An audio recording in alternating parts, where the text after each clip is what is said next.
I have Denise Marcelle, our state representative.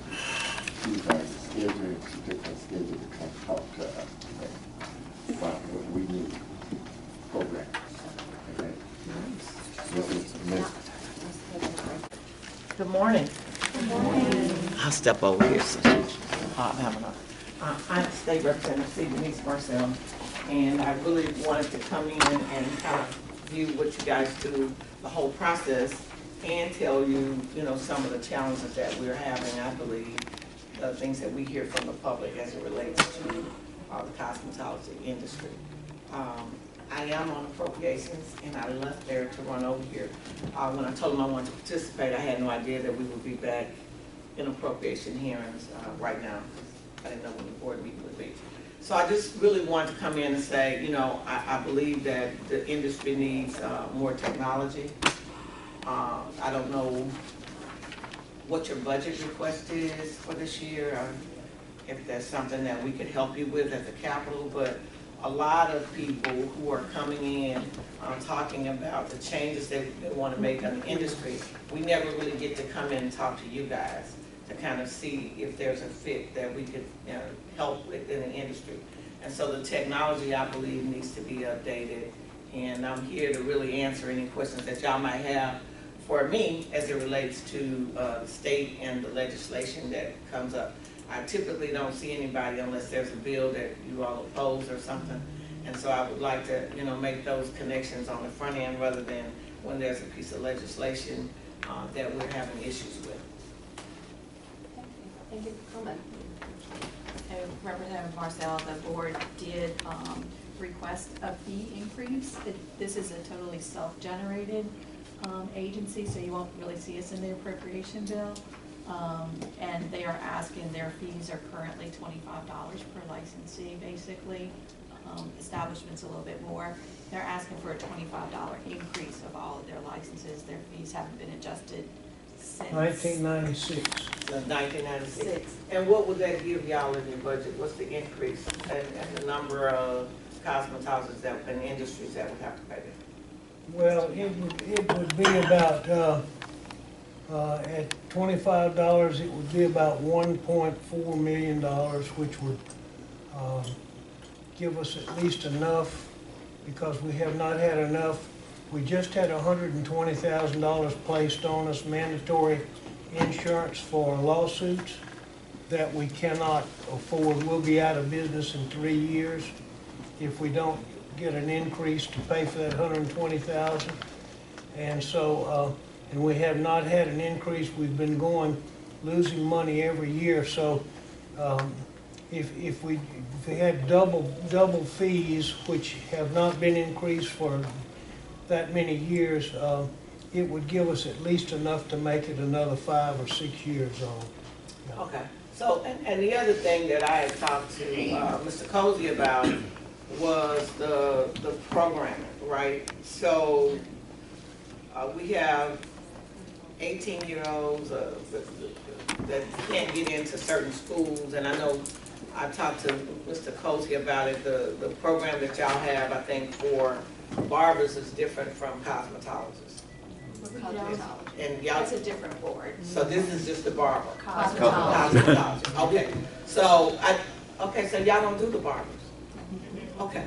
So anything that y'all could do to help people to get into your programs easier, I think would benefit the program. My father, that's how I was reared. I don't know, many of you may not be from here, but my father's name was Raymond Marcelle. And so he's one of the longest living cosmetologists. He's actually at my house, probably waiting on me to fix him something to eat right now. That's how we were reared. That was the breadwinner in our house. Cosmetologist, entrepreneur, that's all I knew. So anything to help the industry, I'm very supportive of, and anything to help people to get the training, I'm very supportive of. So I would like to see us, work together again before a bill comes that y'all say, well, I don't like it, that hurts the industry. And so I really want to come and introduce myself and see if it was something that I could do, and what were you all going to do to sustain yourself. And I think you just told me the increase. So that was voted on by this board. It was, and it was filed by Representative Butler. It is House Bill 326. So that's coming up before us this session? Yes. Okay. And y'all would like us to pass that? Please. That's one of the acts? One of the, you mentioned technology, we have very outdated technology, so that is one of the things that. And so are those funds dedicated to a particular area? They would Or be- not? we Just have a general The budget? general budget of this agency. And what, I'm gonna ask y'all, what do you all see yourself doing to increase your technology? What portion of that budget? That would be a major portion of the new money. It would cost probably somewhere around $250,000 to $300,000 to put in a website, to change all of our terribly old equipment in there, and to update the closed system, which is what we use to keep all of our information on. It would be a very big help and something that we need to do terribly bad. Okay. So webpage, updated computer system, equipment, and then just the software. And that's presented by Representative Freiberg of Baton Rouge? Representative Butler, Butler. Rhonda Butler. Oh, Butler, I thought you said Freiberg, okay. We're also looking into some upgrading of the clinic floor testing for the practical. We need some electrical work done. We would like to do some alterations with our stapler testing to make it, I guess, more integrated into the More modern. Is that like a capital outlay project? It could possibly be, but I don't, it's not. So a capital outlay project is where you submit, but you would have had to submit it in November, but you could do it this year if there's some building, some kind of material, something that you're building. You're saying updating, I don't understand exactly. The board owns this building, and they can, Mr. Young can show you in the back, there's a testing center where the licensed applicants take their tests, and I think, Right.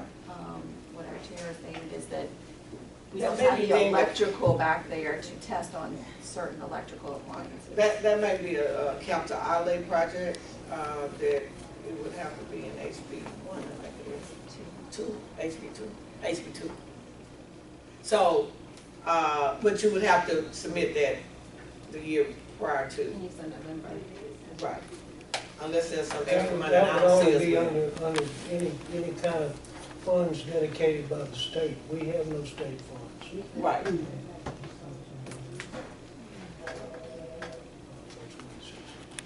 Anything else y'all want to tell me? Y'all need us to do? Now, other than would you please need to look at all of the laws or recommendations for new bills on this cosmetology board, because one or two of them would take certain portions of hair care out of the health and safety laws. And that's not a good thing for some of the information, such as braiding, to be taken out of health and safety. I know we had some bills like that last year, and I think the year before. And I mean, I've heard both sides of it. The bill doesn't come before me, but it comes, if it makes it to the House, it'll end up where we have to vote on it. And there's some, I guess, pros and cons to them wanting to do that. It's, for me, particularly in my district, I know there are people who braid people's hair at their house. So, I mean, I don't know how you regulate it or stop it. And, so when you put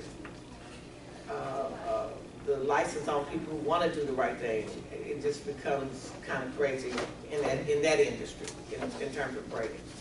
I know if I put a post on my Facebook right now, I'm looking for somebody to braid my hair. I may get, 10, 15 people that say, call this person, call that person. And they're not regulated by y'all. So how do Well, you? they need to be under safety. Would you agree they need to be under safety and health rules? Or do you want to take that out of health and safety? I think we're saying two different things. I'm saying that that industry is so fluid that there's so many people that's doing it that's not trying to be under you guys and will never register with you. So the people that are registering with you, they're saying it's unfair to them. But I get both sides of the argument. You understand what I'm saying? So if, if I go to somebody's house and get my hair braided, and they can braid hair.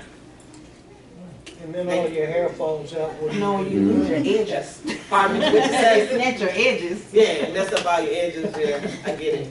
But I believe that, the public safety and health is crucial. I think that's where we heard the different arguments about everybody braids hair, How do you regulate it? But I get it. So, y'all have any other bills that y'all concerned with? I was just gonna mention you're with appropriations, so they're not paying taxes on this either, so that might kind of affect y'all. Don't y'all delegate where our tax money goes?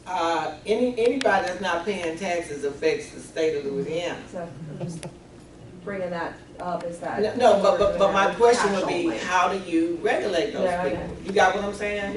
No, I'm just saying too, like, I'm just bringing up this point that they're not paying taxes on that money. Well, our inspectors go by and try to catch them. Pardon me, figure out what her bill is. I don't know.